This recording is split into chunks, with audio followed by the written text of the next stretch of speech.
कालू कौवा, टुन्नू चिड़ा और मीठू तोता तीनों कंवारे दोस्त नदी पर बैठे हुए थे। तभी गौरी कवि अपनी सहेली रानू चिड़िया के साथ नदी पर आती है। कालू कौवे को गौरी कवि बहुत पसंद होती है। हाय, मौसम है सुहाना और ये सुंदरता। मौसम है सुहाना, लगता है किसी का इरादा है मार खाना। फिर गौरी कवि और रानू चिड़िया वहाँ से चली जाती हैं। गौरी कवि की बात सुनकर दोनों दोस्त कालू कौवे पर हंसने लगते हैं। बहुत हो गई बेइज्जती, अब तो यही मेरी दुल्हन बनेगी। पर मैंने सुना है कि गौरी कवि की माँ बहुत गुस्से वाली है। वो गौरी कवि को अकेले कहीं नहीं जाने देती, इसीलिए उसकी सहेली चिड़िया उसके साथ जाती है। कोई बात नहीं टुन्नू, पहले मैं चिड़िया से दोस्ती करूँगा और फिर मैं गौरी कवि से प्यार करूँगा। अरे वाह वाह कालू कौवे, ये हुई ना बात। अगले दिन जब तीनों दोस्त मिलते हैं तो कालू कौवा कहता है, दोस्तों, गौरी की जो सहेली है वो हर रोज बेरी के पेड़ से फल लेने जाती है। अच्छा, कितने बजे जाती है? क्या वो अकेली जाती है या कोई उसके साथ होता है? अरे टुन्नू, तू क्यों पूछ रहा है? क्या तेरा दिल चिड़िया पर तो नहीं आ गया? वो तीनों दोस्त हंसने लगते हैं। तभी रानू चिड़िया वहाँ से गुजर रही थी। कालू कौवे की नजर रानू चिड़िया पर जाती है। वो तीनों दोस्त रानू चिड़िया को रोक लेते हैं। क्या मैं आपसे कोई बात कर सकता हूँ? हाँ बोलिए, क्या बात करनी है आपको? वो क्या है ना, मेरे दोस्त कालू का दिल तुम्हारी सहेली गौरी पर आ गया है। अच्छा, तो कालू कौवे को प्यार हो गया है? हाँ चिड़िया, प्यार है ही ऐसी चीज। अब इस टुन्नू चिड़े को ही देख लो, इसे भी किसी से प्यार हो गया है। चुप कर जा मिठू, हम यहाँ कालू की बात करने आए हैं तो कालू की बात ही करने दो। ठीक है टुन्नू, वो क्या है चिड़िया कि मेरे दोस्त कालू का दिल तुम्हारी दोस्त गौरी कवि पर आ गया है और ये तुम्हारी दोस्त को अपनी दुल्हन बनाना चाहता है। इसलिए चिड़िया, मैं चाहता हूँ कि तुम पूछो, क्या वो भी मुझे चाहती है? कालू, जहाँ तक मैं जानती हूँ, मुझे लगता है कि मेरी सहेली का दिल भी तुम पर आ गया है। क्या सच? मगर एक प्रॉब्लम है। प्रॉब्लम? क्या प्रॉब्लम है? वो गौरी कवि की माँ गौरी की शादी अमीर घर में करना चाहती है। वो तुम जैसे मामूली कवि से गौरी की शादी नहीं करेगी। मैं भी कोई मामूली नहीं हूँ, मैं भी बहुत अमीर हूँ। ये सुनकर टुन्नू चिड़ा और मीठू तोता एक दूसरे को देखने लगते हैं। मेरा मतलब है, मेरे पास ये दो कीमती दोस्त हैं, तो हुआ ना मैं भी बहुत अमीर। कालू कवि, आप बहुत भोले हो। फिर रानू चिड़िया वहाँ से चली जाती है और टुन्नू चिड़ा रानू चिड़िया को देखता ही रहता है। लगता है मेरी दो भाभियाँ आने वाली है। अगले दिन गौरी कवि जंगल के ढाबे में एक भूरे कौवे के साथ बैठी होती है। कालू कौवा, टुन्नू चिड़ा और मीठू तोता भी वहाँ आते हैं। ये मेरी गौरी के साथ कौन सा कौवा बैठा हुआ है? लगता है कालू, ये वही अमीर कौवा है जो उसकी माँ ने गौरी के लिए पसंद किया है। गौरी जी, मुझे जरा जाना होगा, मुझे एक काम याद आ गया है। ये कहकर भूरा कौवा वहाँ से चला जाता है। फिर कालू कौवा अपने दोस्तों के साथ वहाँ जाता है। कालू कौवा एक गुलाब उठाकर गौरी कवि से पूछता है, सुंदर गौरी कवि, क्या तुम मुझसे शादी करोगी? फिर गौरी कवि हाँ कर देती है। ये देखकर कालू कौवा बहुत खुश होता है। कालू जी, मैं तुम्हें बहुत पसंद करती हूँ, मगर हम दोनों एक नहीं हो सकते, क्योंकि मेरी माँ ने अमीर भूरे कौवे को मेरे लिए पसंद किया है। तुम चिंता नहीं करो, तुम बस मेरी ही पत्नी बनोगी। कालू जी, ये इतना आसान नहीं है जितना तुम समझ रहे हो। गौरी जी, तुम चिंता नहीं करो, अब देखती जाओ कि मैं क्या करता हूँ। फिर कालू कौवा एक प्लान बनाता है और अगले दिन गौरी कवि के घर एक नौकर बनकर जाता है। कौन हो तुम? माँ जी, जंगल से पता चला है कि आपको एक नौकर की जरूरत है। मेरा नाम कालू कौवा है। अच्छा कालू, खाना बनाना जानते हो? हाँ हाँ माँ जी, सब कुछ आता है मुझे बनाना। उस दिन के बाद गौरी कवि की माँ कालू कवि को काम पर रख लेती है। मौका मिलते ही गौरी कवि और कालू कौवा मिलते और प्यार भरी बातें करते। सुनो नौकर, आज मेरी बेटी के ससुराल वाले आ रहे हैं, खाना अच्छा ही बनाना। ठीक है माँ जी। थोड़ी देर बाद गौरी कवि के होने वाला पति और उसके माता पिता आ जाते हैं और शादी की बात तय हो जाती है। अगले दिन, कालू जी, अब क्या होगा? गौरी जी तुम चिंता नहीं करो, मैं हूँ ना, मैं कुछ न कुछ जरूर करूँगा। ये कहकर कालू कौवा अपने दोस्तों के पास जाता है। वो बैठे हुए थे कि उन्हें सामने एक पेड़ के नीचे भूरा कौवा और नीली कौवी बैठे दिखाई देते हैं। वो ये देखकर तीनों दंग रह जाते हैं। अरे ये तो वही कौवा है जिससे हमारी भाभी की शादी तय हुई है। हाँ मिठू, मुझे दाल में कुछ काला नजर आ रहा है। इसकी शादी किसी और से तय हो गई है और ये यहाँ नीली कौवी से मिल रहा है। इसका तो भांडा फोड़ना ही पड़ेगा। अगले दिन कालू कौवा गोरी कौवी के पास जाता है और सारी बात गोरी कौवी को बता देता है। उन दोनों को एक साथ बैठे गोरी कौवी की माँ उन्हें देख लेती है।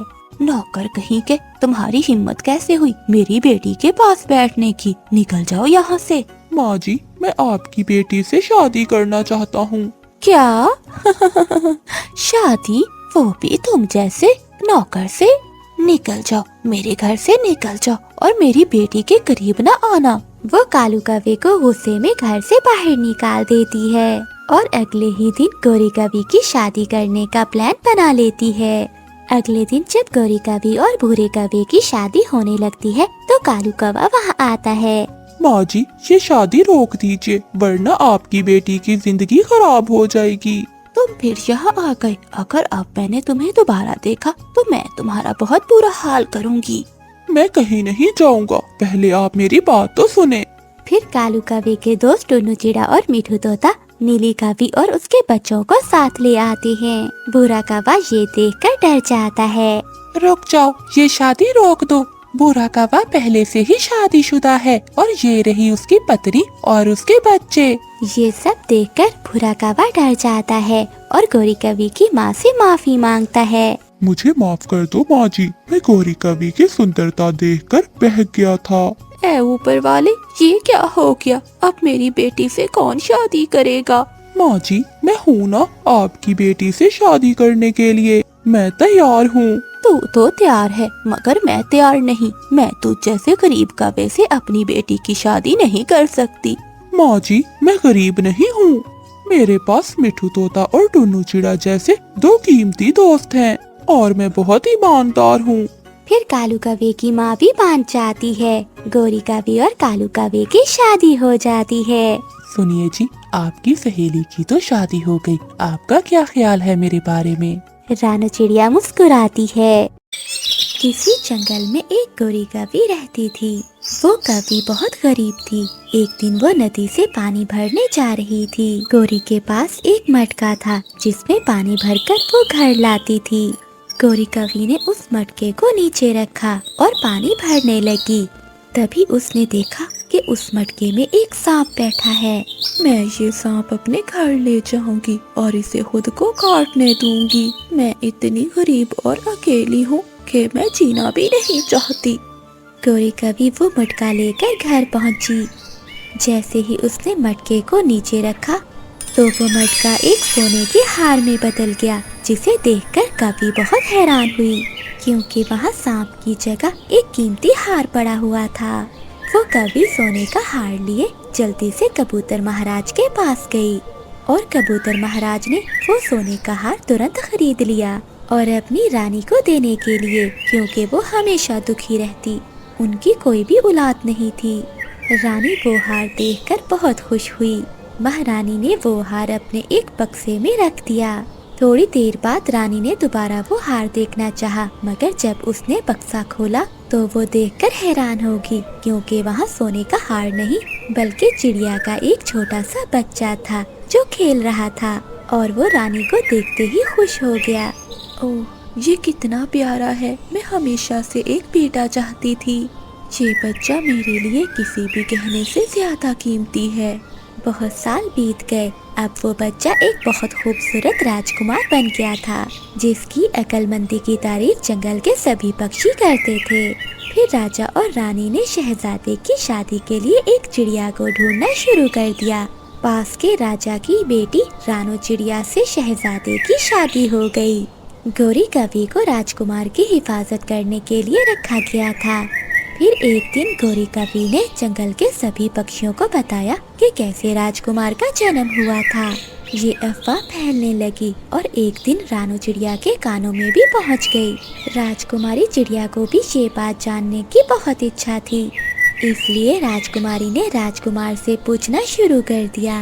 राजकुमार बहुत प्यार से बात करता, मगर राजकुमारी उससे बात नहीं करती। राजकुमार, मुझे अपने जन्म का राज बताइए। मगर ये सुनकर राजकुमार उदास हो जाता है। देखो राजकुमारी, अगर मैंने तुम्हें ये राज बता दिया तो तुम्हें अच्छा नहीं लगेगा। बहुत दिनों तक ऐसा ही चलता रहा। आखिरकार राजकुमार अपनी राजकुमारी से ये बात छुपा न सका। राजकुमारी चिड़िया, आज रात मैं आपको एक राज बताऊंगा, मगर वो सच्चाई जानकर आपको हमेशा पछतावा होगा। जिसे सुनकर चिड़िया बहुत खुश थी। रात को वो दोनों नदी पर गए। वो दोनों नदी पर रुके। क्या तुम अब भी चाहती हो कि मैं तुम्हें वो राज की बात बताऊं? हाँ राजकुमार, मैं जानना चाहती हूँ। क्योंकि अब मैं एक राजा का बेटा हूँ, लेकिन मुझे एक सांप से शहजादा बनाया गया था।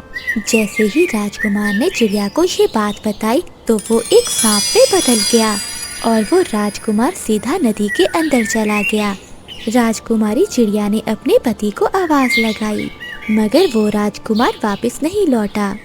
अगली सुबह जब कबूतर राजा और रानी वहाँ पहुँचे तो उन्होंने देखा कि चिड़िया रो रही है। राजकुमारी चिड़िया ने सारी बात बताई, जिसके बाद रानू चिड़िया ने वहीं नदी के किनारे अपना एक घर बनवा लिया। इस तरह वो रोज अपने राजकुमार को देखती रहती और रोती रहती। ऐसे ही काफी समय गुजर गया, मगर वो चिड़िया अपने राजकुमार के इंतजार में रही। आधी रात को चिड़िया ने देखा कि वो सांप उसके पास आ रहा है। कौन हो तुम और तुम क्या चाहते हो? मैं राजकुमार हूँ, तुम्हारा पति। मुझे तुम्हारी याद आई और मैं तुमसे मिलने आ गया। चिड़िया रोने लगी। मैंने तुमसे कहा था ना कि अगर मैंने तुम्हें जवाब दिया तो तुम जिंदगी भर पछताती रहोगी। हाँ राजकुमार जी, मैं इस बात के लिए जिंदगी भर पछताई और जिंदगी भर ये गम सहा है। क्या कोई ऐसा उपाय है जिससे आप वापस आ जाएं? हाँ, एक उपाय है। अगर तुम में हिम्मत है तो तुम्हें दूसरे जंगल में पहाड़ों के पास एक पेड़ मिलेगा जिस पर जादुई फल है। अगर तुम वो जादुई फल ले आओ तो मैं फिर से ठीक हो सकता हूँ। मगर हाँ, उस जादुई फल की रक्षा वो जादुई चीलें करती हैं। जो भी वहाँ जाता है कभी जिंदा लौटकर नहीं आता। राजकुमार जी, मैं आपको ठीक कर दूंगी। मैंने पहले ही बहुत बड़ी गलती की है, अब मैं ऐसा नहीं करूंगी। फिर रानू चिड़िया रात को ही दूसरे जंगल की ओर जाती है। वो सारी रात में उड़ती रहती है और दूसरे जंगल पहुंच जाती है, जहां रात के अंधेरे में चिड़िया को एक आवाज सुनाई देती है। कोई मेरी मदद करे, ये पेड़ मुझ पर गिर गया है, कोई मेरी मदद करे। चिड़िया जल्दी से वहां जाती है। वहां एक बुलबुल पेड़ की डाल के नीचे दबी हुई थी। रानू चिड़िया बुलबुल को देखते ही उसकी मदद करती है और वो बहुत मुश्किल से उस पेड़ की डाल को हटा देती है। शुक्र है आपका, आप बहुत अच्छी हो जो इस रात के समय आपने मेरी मदद की। देखिए बुलबुल बहन, आपकी मदद करना मेरी जिम्मेदारी थी। आप तो राजकुमारी लग रही हैं, इस जंगल में क्या कर रही हैं? फिर रानू चिड़िया बुलबुल को सारी बात बताती है। राजकुमारी, उस ओर बहुत खतरा है, वो जादुई चीलें हैं। हाँ बहन, मुझे पता है, मगर मैं अपने पति को बचाने के लिए अपनी जान तक दे सकती हूँ। राजकुमारी, आप वहाँ तक नहीं पहुँच सकती, बस एक ही उपाय है वहाँ तक जाने का। बुलबुल, मुझे बताओ, मैं अपने पति को पाने के लिए कुछ भी कर सकती हूँ। उस अंधेरी गुफा में आगे बढ़ते ही आपको एक ना बुझने वाली मशाल दिखाई देगी। अगर आप उस जादुई आग को अपने साथ लेकर जाएं, तो वो जादुई चीलें आग को देखकर जल जाएंगी। मगर उस गुफा की रक्षा एक तोता करता है। मगर बुलबुल, क्या वो तोता मुझे गुफा में जाने देगा? चिड़िया, वो नहीं जाने देगा। राजकुमारी, नदी के उस पार आपको एक पेड़ मिलेगा जिस पर जादुई अमरूद लगते हैं। अगर आप वो अमरूद लेकर जाएं और वो तोते को खिला दें तो वो रात के लिए सो जाएगा। तोते के सोते ही आप उस गुफा के अंदर चले जाना। शुक्रिया बुलबुल, आपने मेरी मदद की। अब मैं चलती हूँ। फिर रानू चिड़िया वहाँ से जाती है। सामने एक पेड़ था जहाँ अमरूद लगे हुए थे। ठहरो चिड़िया, तुम मेरे अमरूद नहीं तोड़ सकती। अगर तुम्हें मेरे पेड़ से फल चाहिए तो मुझे नदी से लाकर पानी देना होगा। रानी चिड़िया वहाँ से नदी की ओर जाती है और पानी भरकर लाती है। वो पेड़ के जड़ों में पानी देती है, तभी ऊपर से अमरूद गिरता है, जिसे उठाकर रानू चिड़िया गुफा के पास जाती है। तुम कौन हो चिड़िया और यहाँ क्या कर रही हो? चली जाओ यहाँ से। मिठू भाई, मैं तो यहाँ से गुजर रही थी, मेरे पास कुछ फल थे, सोचा आपको भी दे दूं। क्या कोई मीठा फल है आपके पास? हाँ, ये मीठा फल है अमरूद। अमरूद तो मुझे बहुत पसंद है। फिर मिठू तोता वो अमरूद खा लेता है। अमरूद खाते ही वो सो जाता है। रानू चिड़िया मिठू तोते के सोते उस गुफा के अंदर चली जाती है। गुफा में बहुत अंधेरा था। वो आगे बढ़ती रहती है। तभी वहाँ उसे एक मशाल नजर आती है जो जल रही थी। राजकुमारी वो मशाल उठाती है और पहाड़ों की ओर बढ़ जाती है। पहाड़ों पर उन्हें वो चीलें दिखाई देती हैं जो एक पेड़ की रक्षा कर रही थी। जैसे ही रानू चिड़िया उस मशाल को आगे करती है तो वो जादुई चीलें जल जाती हैं। रानू चिड़िया पेड़ से एक फल तोड़ती है और वापस अपने जंगल की ओर बढ़ती है। वो वापस नदी के किनारे आती है। उस जादुई फल को वो नदी के पास रख देती है। तभी वो सांप नदी से बाहर आता है और वो फल खा लेता है। फल खाते ही सांप फिर से राजकुमार बन जाता है, जिसे देखकर रानू चिड़िया बहुत खुश होती। गोरी कभी काली ऐनक लगाए नदी के पास बैठी हुई थी। तभी उड़ता हुआ कालू कौवा वहाँ आ जाता है। कौवी, सुंदर कौवी, तुम बहुत सुंदर लग रही हो। क्या मैं सच में बहुत सुंदर हूँ? हाँ, तुम बहुत ही सुंदर हो। काले काले पंख, लंबी लंबी टांगे, तुम ही तो मेरे सपनों की शहजादी हो। कौवे, तुम भी बहुत सुंदर हो। क्या तुम्हारे पंख भी मेरी तरह काले हैं? हा हा हा हा हा, देख लो, देख कर बताओ। हाँ, देख रही हूँ। तुम भी मेरी तरह बहुत सुंदर हो। मेरी तरह काले काले पंख और बड़ी सी लंबी चोंच। तुम ही मेरे सपनों के शहजादे हो। मैं तुमसे शादी करना चाहता हूँ। क्या तुम करोगी मुझसे शादी? हाँ, मगर तुम्हें मेरी माँ से इजाजत लेना होगी, फिर ही मैं करूँगी तुमसे शादी। मैं मना लूंगा तुम्हारी माँ को। फिर कालू कौवा वहाँ से चला जाता है। थोड़ी देर बाद गोरी कौवी की माँ वहाँ आ जाती है। बेटी, अब घर चलो, यहाँ क्यों बैठी हुई हो? माँ, मैं देख तो नहीं सकती मगर महसूस तो कर सकती हूँ। मुझे यहाँ बैठना बहुत अच्छा लगता है। फिर बूढ़ी कौवी अपनी अंधी बेटी को लेकर घर चली जाती है। माँ, मैं शादी करना चाहती हूँ। बेटी, कौन करेगा तुमसे शादी? तुम तो देख नहीं सकती हो और घर के भी कोई काम नहीं कर सकती हो। माँ, एक कौवा मिला था मुझे आज, उसने मुझे पसंद कर लिया है। वो शादी करना चाहता है मुझसे। क्या तुमने उसे बताया कि तुम देख नहीं सकती हो? नहीं माँ, इस बार मैं पहले नहीं बताऊंगी, शादी के बाद खुद ही पता चल जाएगा। दूसरे दिन कालू कौवा सुबह सुबह तैयार होता है और अपने घर से निकलकर गोरी कौवी के घर जाता है। गोरी, मैं आ गया। माँ कहाँ है? मैं तुम्हारी माँ से शादी की इजाजत लेने आया हूँ। कौवे जी, क्या तुम करोगे ना मुझसे शादी और मेरी माँ को मना लोगे ना? हाँ, मैं तुम्हारी खातिर सब कुछ कर सकता हूँ। माँ, यहाँ आओ, कोई आपसे मिलने आया है। बूढ़ी माँ अंदर से आती है। माँ जी, मैं शादी करना चाहता हूँ आपकी बेटी से। बेटे, अगर तुम्हें मेरी बेटी से शादी करनी है तो बाग से पहले मेरे लिए मीठे मीठे अमरूद लेकर आओ, फिर ही मैं करूँगी शादी अपनी बेटी की। मैं लाऊंगा, मैं गोरी जी के लिए कुछ भी करूँगा। फिर कालू कौवा वहाँ से उड़ता है। माँ, आपने कालू को अमरूद लेने क्यों भेज दिया है? बेटी, तुम तो अंधी हो, तुम दाना नहीं ला सकती। मैं देखना चाहती हूँ क्या ये कौवा तुम्हारा पेट भी भर सकता है। कालू कौवा उड़ता हुआ मिठू के खेत में जाता है। मिठू तोता काम से फारिग होकर धूप में सो रहा था। मिठू सो रहा है, अब मैं अमरूद चुरा लेता हूँ। कालू कौवा चुपके से अमरूद चुराकर वहाँ से भाग जाता है। बेटा, ये अमरूद तो बहुत मीठा है। तो क्या माँ जी, अब मैं शादी कर सकता हूँ आपकी बेटी से? बेटे, मैं कल बताऊंगी। फिर कालू कौवा वहाँ से चला जाता है। गौरी बेटी, मैं कल फिर आजमाऊंगी इस कफे को। कालू कौवा अपने घर में जाकर बहुत खुश था। वो तो सारी रात गोरी कवि के बारे में ही सोचता रहता है। अगली सुबह वो फिर से गोरी कवि के घर जाता है।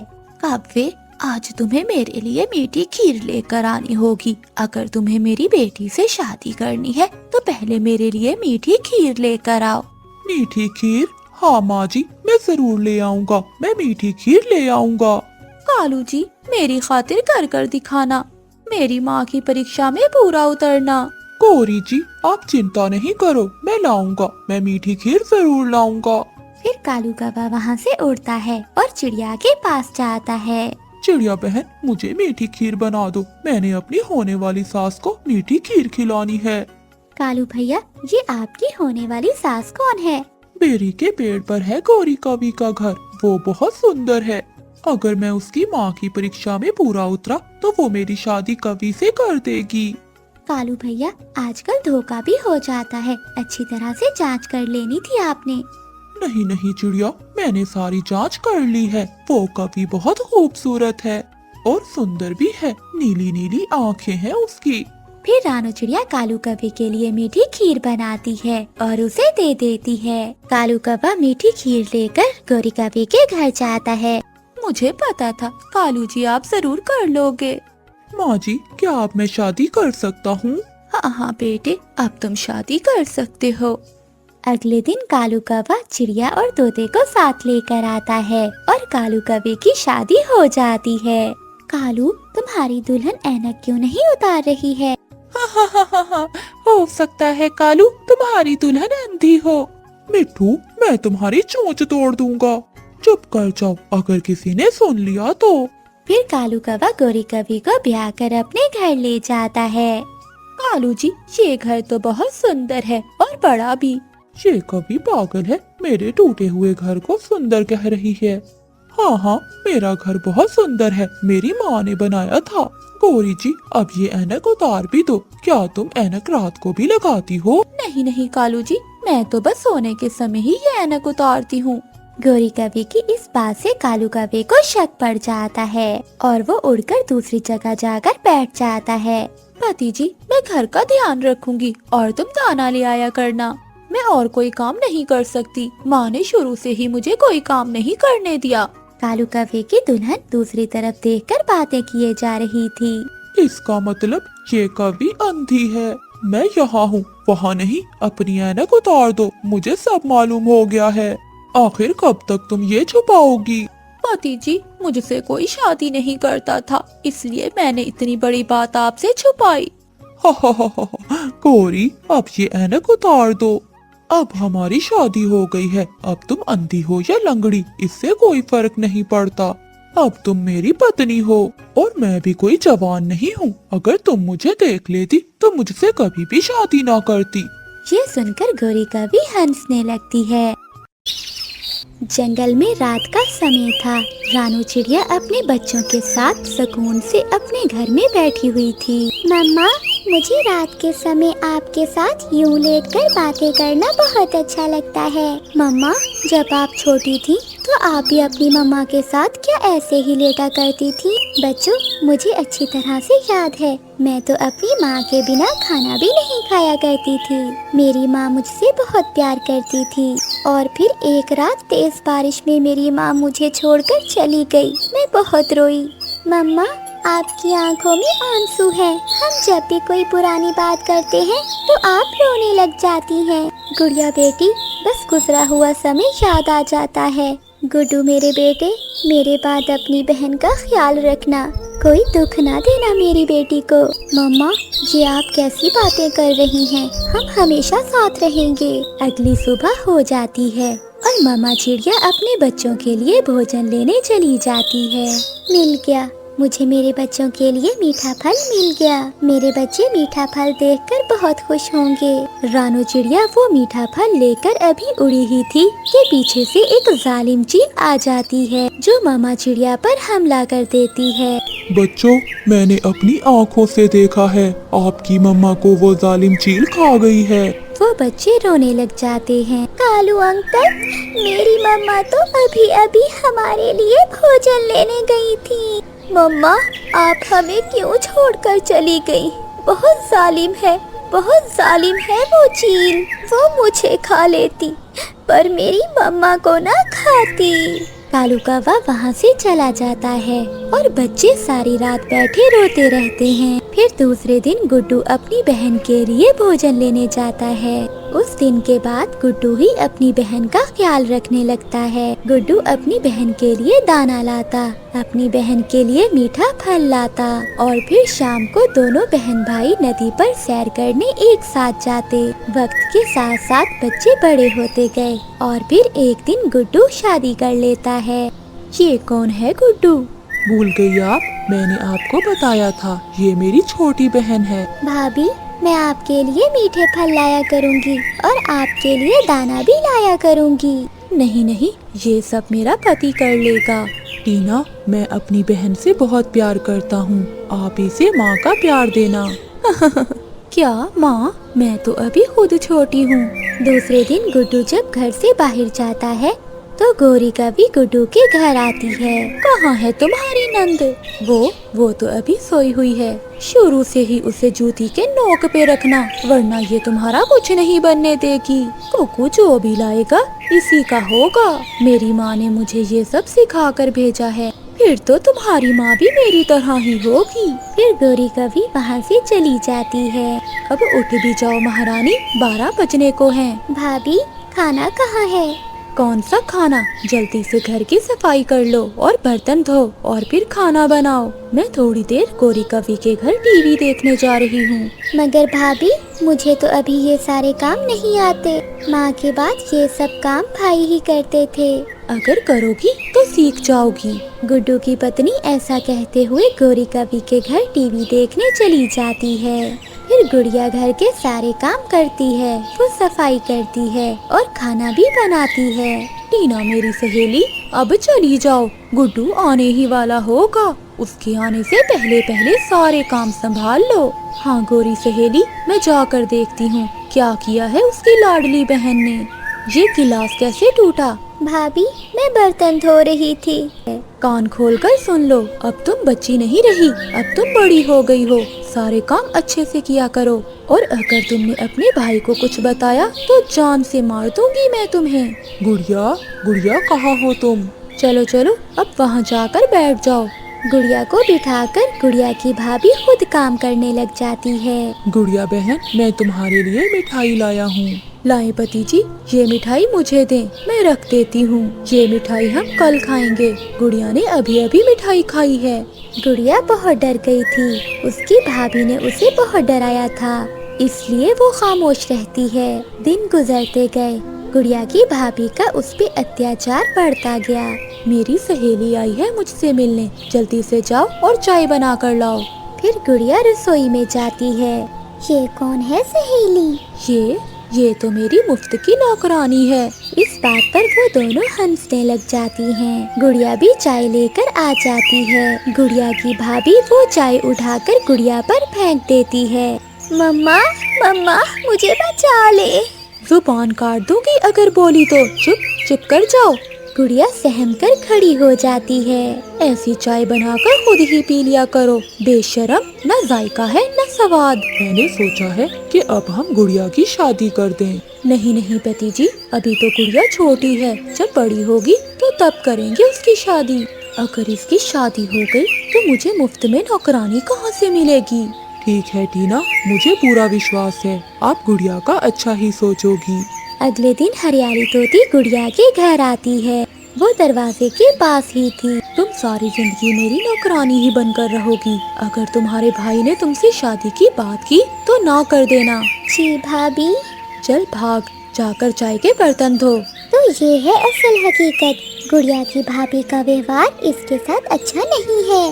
हरियाली तोती वहाँ से चली जाती है। गुड्डू बेटा, ये सब मैंने अपनी आँखों से देखा। तुम्हारी पत्नी गुड़िया को नौकरों से भी बुरा समझती है। मगर गुड़िया ने मुझसे क्यों छुपाया? वो डरी हुई है, वो तुम्हें कुछ भी बताने से डरती है। दूसरे दिन गुड्डू घर से जाने का बोलकर घर के पास ही बैठ जाता है। थोड़ी ही देर बाद गोरिका भी उनके घर आती है। गुड़िया जल्दी आओ, जल्दी आकर मेरे पाँव दबाओ, बहुत दर्द हो रहा है। मैंने तो साफ साफ बोल दिया है इसके भाई को कि अभी इसकी शादी नहीं करनी। हाँ सहेली, मुफ्त की नौकरानी कौन जाने देगा। फिर वो दोनों सहेलियां हंसने लगती हैं। गुड्डू ये सब सुन लेता है। अभी गुड़िया का भाई जिंदा है। मुझे नहीं पता था कि मैं एक पत्नी नहीं बल्कि एक डाइन को ब्याह है और अपनी बहन का खुद ख्याल रखने लगता है। वो दोनों बहन भाई खुशी का जीवन गुजारने लगते हैं। प्यारे दोस्तों, इस कहानी को लाइक, चैनल को सब्सक्राइब और अपने दोस्तों के साथ शेयर करना मत भूलिएगा। आपका धन्यवाद। गर्मी बढ़ रही थी। ऐसे गर्मी के मौसम में जंगल में रहने वाली नीली कौवी अपने लिए घर बना रही थी, मगर उसे घर बनाना नहीं आता था। ये काम तो बहुत मुश्किल है। मेरे पास ना सूखी लकड़ियाँ हैं और ना सूखे पत्ते। मैं शाम तक घर बनाते बनाते तो जल जाऊंगी। तभी वहीं से गुजरते हुए मिठू तोते को नीली कौवी आवाज देती है। तोते, तुम कितने सुंदर हो और तुम्हारी चोंच कितनी सुंदर है। क्या मैं सच में सुंदर हूँ? हाँ हाँ तोते, तुम तो पूरे जंगल में सबसे सुंदर हो। क्या तुम मुझे मेरा घर बना दोगे? मिठू तोता जान जाता है कि वो कभी उसकी झूठी तारीफें क्यों कर रही है। नहीं नहीं, मेरे पास टाइम नहीं है। ऐसा कहते हुए मिठू तोता वहाँ से चला जाता है। कालू, ओए कालू, उठो, जाकर जंगल से लकड़ियाँ लेकर आओ। घर की छत ठीक कर लो, धूप सीधा घर के अंदर आ रही है। कालू कालू कालू, जब देखो कालू कालू के तो तुम पीछे ही पड़ गई हो। कभी प्यार से ही बुला लिया करो। काम धंधा तो तुम करते नहीं हो और मैं बुलाऊं तुम्हें प्यार से। फिर कालू कौवा गुस्से में घर से निकल जाता है। हो ला ला ला, मैं काला कौवा हूँ, मैं काला हूँ, मैं सबसे अच्छा चोर हूँ, मैं ताकतवर हूँ, मैं सबसे अच्छा चोर। हा ला ला ला। कालू कौवा ऐसे गीत गाता जा रहा था कि नीली कौवी की नजर कालू कौवे पर जाती है। ये कालू कौवा तो बड़ा रोमांटिक लग रहा है, ये जरूर मेरे जाल में फंस जाएगा। फिर नीली कौवी कालू कौवे को आवाज देती है। सुनिए सुंदर कौवे, मेरी बात सुनिए। कालू कौवा रुक जाता है। वो इधर उधर देखता है। कक्का, क्या आपने मुझे ही आवाज दी है ना? आप जैसा काला और आप जैसा सुंदर कौवा और कहाँ है यहाँ? आप ही तो हो। ये सुनकर कालू कौवा तो हवाओं में उछलने लगता है। बताइए बताइए, आपने मुझे क्यों आवाज दी है? मैं अकेली अपना घर बना रही हूँ। अभी कल ही आई हूँ सागर वाले जंगल से। कोई भी मेरी मदद करने वाला नहीं है। क्या तुम मेरी मदद करोगे घर बनाने में? हाँ हाँ, क्यों नहीं। मैं जानता हूँ कि ठंडा घर कैसे बनाते हैं। मुझे घर बनाना आता है। कालू कौवा खुशी खुशी ऐसा कहता है। अगर हम दोनों मिलकर ये घर बना ले तो हम दोनों एक साथ मिलकर इस घर में रह सकते हैं। वो कभी शर्माते हुए नाटक करती है। तुम रुको, तुम यहीं रुको, मैं अभी जाकर लकड़ियाँ लेकर आता हूँ। मैं यूँ गया और यूँ आया। सब भूल भाल के कालू कौवा लकड़ियाँ लेने चला जाता है। कालू कौवा जंगल से लकड़ियाँ काट रहा था। उधर उसकी पत्नी गोरी कौवी कालू कौवे का इंतजार कर रही थी। कालू भैया, अच्छा ही हुआ जो आप अपने घर की मरम्मत के लिए लकड़ियाँ लेने आ गए। हाँ चिड़िया, गोरी मुझे कई दिनों से बोल रही है। कालू कौवा चिड़िया को ये नहीं बताता कि वो तो लकड़ियाँ नीली कौवी का घर बनाने के लिए काट रहा है। कालू कौवा लकड़ियाँ ले जाता है और नीली कौवी का घर बनाना शुरू करता है। और नीली कौवी ठंडी छाँव में बैठकर जूस पी रही थी। चिड़िया चिड़िया, कालू सुबह से छत बनाने के लिए लकड़ियाँ लेने गया हुआ है, अभी तक लौट कर नहीं आया। गोरी बहन, मुझे लगता है कालू अब सुधर गया है। वो जंगल में सख्त गर्मी में लकड़ियाँ काट रहा था। वो थक गया होगा, शायद वो आने ही वाला होगा। मगर कालू जी तो नीली कौवी का घर बना रहे थे। हो गया, आधा काम तो हो गया, अब छत का काम मैं कल करूँगा। कालू कव्वे जी, मैंने आप जैसा सुंदर कौवा आज तक कभी नहीं देखा। तुमने तो कमाल कर दिया। अब कल आकर मेरे घर की छत जरूर बना देना। मेरी नहीं, हम दोनों की। मेरी पत्नी कोरी हर समय मुझसे लड़ती रहती है। अब मैं शादी करके तुम्हारे साथ ही इस घर में रहूँगा। कालू जी, तुमने तो मेरे मुंह की ही बात कर दी। अब जाओ और कल सुबह सवेरे ही आ जाना। कालू कौवा घर चला जाता है। कालू, लकड़ियाँ कहाँ हैं? मुझे तो चिड़िया ने बताया था कि तुम जंगल में लकड़ियाँ काट रहे थे। हो, गोरी, वो बुलबुल बहुत गरीब थी। जब मैंने लकड़ियाँ काट ली तो वो रोने लगी। मुझे उस पर दया आ गई और मैंने सारी काटी हुई लकड़ियाँ बुलबुल को दे दी। दूसरों की मदद कर रहे हो और अपने घर की छत नहीं है। तुम चिंता ना करो, मैं कर लूँगा। रात हो जाती है। मेरे पास आओ, मैं तुम्हारी चोंच साफ कर देती हूँ। तुम्हारी चोंच पर फल लगा हुआ है। इतना प्यार तो मुझे कभी किसी ने नहीं दिया। तुम मेरा कितना ख्याल रखती हो। नीली जी, मैं तुम्हारे लिए जान दे दूंगा। मैं जान भी दे दूंगा। मैं जान। उठ जाओ, अब उठ जाओ। सुबह हो गई है और तुम अभी तक सपने देख रहे हो। कालू कौवा जल्दी से उठ जाता है। मुझे जाना था, मुझे सुबह सवेरे एक काम पर जाना था। ऐसे कहते हुए कालू कौवा जल्दी से चला जाता है। आप आ गए, मैं कब से आपका इंतजार कर रही थी। सारी रात तुम मेरे सपनों में आकर मुझसे प्यार भरी बातें करती रही हो। मुझे सोने नहीं दिया तुमने। अब जल्दी से घर की छत मुकम्मल कर लो, फिर सारी रात बैठकर बातें किया करेंगे। मैं करूँगा दूसरों के घर चोरियाँ और तुम्हें लाकर दूंगा अच्छे अच्छे फल। कालू कौवा फिर से काम पर लग जाता है। वो सूखा घास लाता है और वो छत मुकम्मल कर लेता है। सारा दिन धूप में कालू कौवा नीली कौवी का घर बनाता है और शाम तक कालू कौवा नीली कौवी का घर बना लेता है।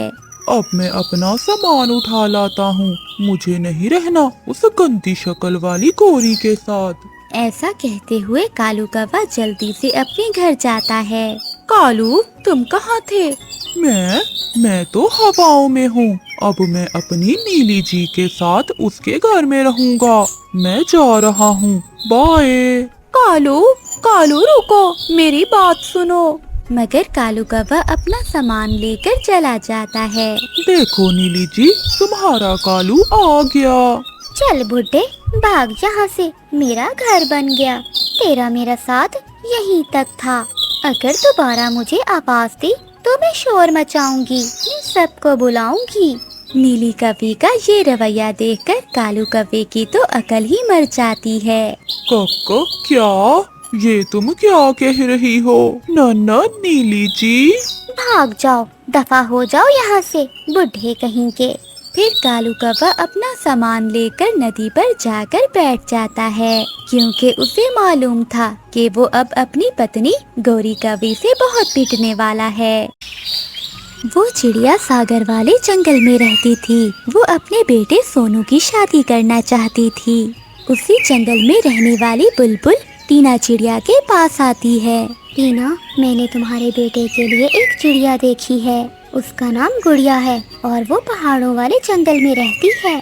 बहुत सुंदर है वो। चलो, मैं आपको वो चिड़िया दिखा कर लाती हूँ। बुलबुल, मुझे अपने बेटे के लिए सुंदर सी चिड़िया चाहिए। बाकी दहेज की मुझे कोई जरूरत नहीं। मेरा बेटा बहुत अमीर है। फिर टीना और बुलबुल गुड़िया को देखने पहाड़ों वाले जंगल में चली जाती हैं। रानो, आज तो तुम बहुत खुश लग रही हो। गोरी बहन, खुशी की तो बात है। आज मेरी गुड़िया को देखने वाले लड़के वाले आ रहे हैं। बहुत अमीर घर से रिश्ता आया है मेरी गुड़िया का। मेरी बेटी महलों में रहेगी, ऐश करेगी मेरी बेटी। मामा चिड़िया खुशी खुशी गोरी कौवी को ये सब बताती है। इस गरीब चिड़िया की बेटी महलों में रहे, ये नहीं हो सकता। मुझे ये शादी रोकना होगी। ये सोचकर गोरी कौवी वहाँ से भागती है। वो सीधे जाकर जंगल के दाखिली रास्ते पर बैठ जाती है। थोड़ी देर बाद बुलबुल चिड़िया और टीना चिड़िया भी पहुँच जाती हैं। बुलबुल और टीना चिड़िया गोरी कवि से रास्ता पूछने के लिए रुकती हैं। कवि, यहाँ एक चिड़िया रहती है, उसका नाम रानो है और उसकी बेटी का नाम गुड़िया। हाँ, हमें उसी के घर जाना है। मैं अपने बेटे की शादी करना चाहती हूँ गुड़िया से। क्या? बच जाओ उस गुड़िया से, वो बहुत बुरी है। 5-5 चिड़े पीछे लगाए हैं उस चिड़िया ने। अभी कल ही उसने तोते को मार मार कर उसकी चोंच तोड़ दी थी। तुम तो उसका एक थप्पड़ भी नहीं सहोगी। बुलबुल, तुमने तो कहा था कि वो चिड़िया बहुत अच्छी है। नहीं नहीं बहन, ये गोरी झूठ बोल रही है।